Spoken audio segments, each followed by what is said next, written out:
Hi, my name is Matt Carroll with World Class Coaching, and today with the help of Academy Sports Coach 2024, I want to talk to you about a session that I've designed based on receiving with your back turned to goal, or generally just scanning the field. So what I've got set up here to start is a drill in which I've got two cones set up here, a passer, a receiver, and a defender.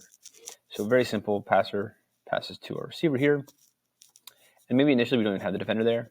We just have them checking their shoulder, may work through simple concepts of being able to say, well, when we check our shoulder when we receive a half turn, we check before we call for the ball, we check, when the ball's in flight, and then we take our touch into space.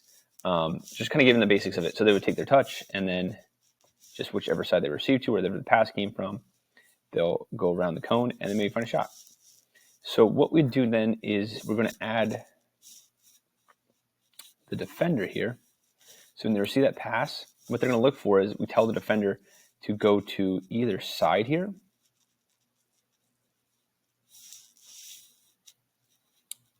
And obviously then the attacker reacts to that based on the visual cue they're reading of the movement of the defender, and they go to the other side. So let's say it goes here. The first touch by this player then should be checking into space here. All right, so then we're adding it from basically a stationary position to reflecting on it within a contextual visual cue aspect, and then we're going to move the cones to be staggered here. Like that. We'll have a situation where now when the ball is received by this player, they're going to press. The read becomes which shoulder they're coming to. So if they come to this shoulder, obviously we'll turn inside and find a shot. If they come outside and try to contain us, we'll cut back inside. And we're making the read based on what we're seeing visually from the opponent, and we're going live. We're going 1v1. To make it even a little bit more realistic, what we'll do is we'll get rid of the cones here. Or actually, sorry, we'll move the cones back here. And we'll put it here. We'll get rid of our passer. And we'll have this player pass to a designated area. We'll say the PK spot here. They pass. Maybe they have to count 1,000, something along those lines. And this player then takes the ball. So they're receiving, almost like they're receiving the ball.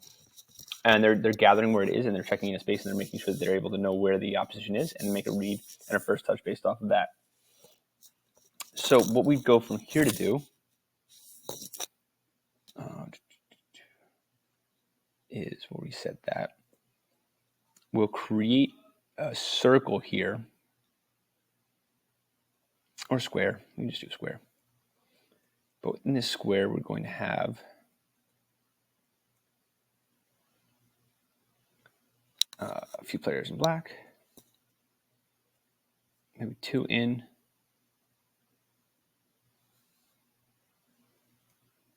yellow, well, maybe two players in yellow here,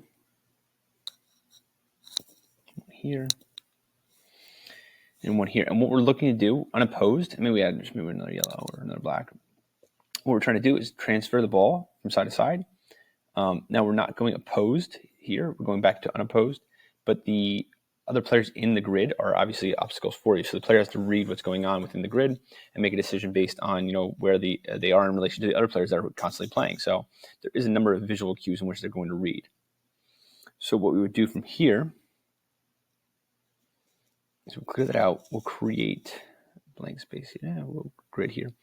We'll put a goal here. Maybe they're not so angled in the actual session. We'll go goal here, and I'll set up 1, 2, 3, 4 in yellow, plus 2 bumpers, 4 in black, plus 2 bumpers, and we'll set them up. So we've got bumper players on the outside, 4 black, 4 yellow. We've got black spread on this grid. He goes right over here. All right, for yellow, we got a bumper here, and then we got 4 in the grid. And what we're doing here is the ball. To score, yellow can score any 4 goals. They have to pass to a player on the outside and receive it back. So we find a pass, we make this player go over here, make a run here, pass back, and then we can find a shot. All right. So what we've got going on here is we're working on the player, scanning the field, making sure there's an open passing lane to the player. They have to find them. There's lots of optimal movement for this player looking to play into the channels and play between defenders. And then they're looking to, then once this player gives up the ball, they're looking to receive it back. So they have to scan here. So we have several moments where they're scanning the field. They're scanning the field in front of them to check where their first touch of their, along the sidelines, or the first pass should be. Should we play one touch? Should we play two touch? So a lot of decisions they're making there. Once they pass the ball, they're moving. They're scanning the field to see where they can receive, where the opposition are. Something I talk about is when you're scanning, you should be looking for your positioning on the field, where you are in relation to the goal and the sidelines, the opposition, and your teammates. So we're scanning and gathering all that information to make a better decision about where we'll receive this ball, how we'll receive the ball. We'll talk about body position, how we're going to receive in the half turn. Should we receive it and play back? It should be a give and go. Should we look for a through ball? That will affect, all the information we get through our scan should affect the decision that we make for how we create our body shape before we receive.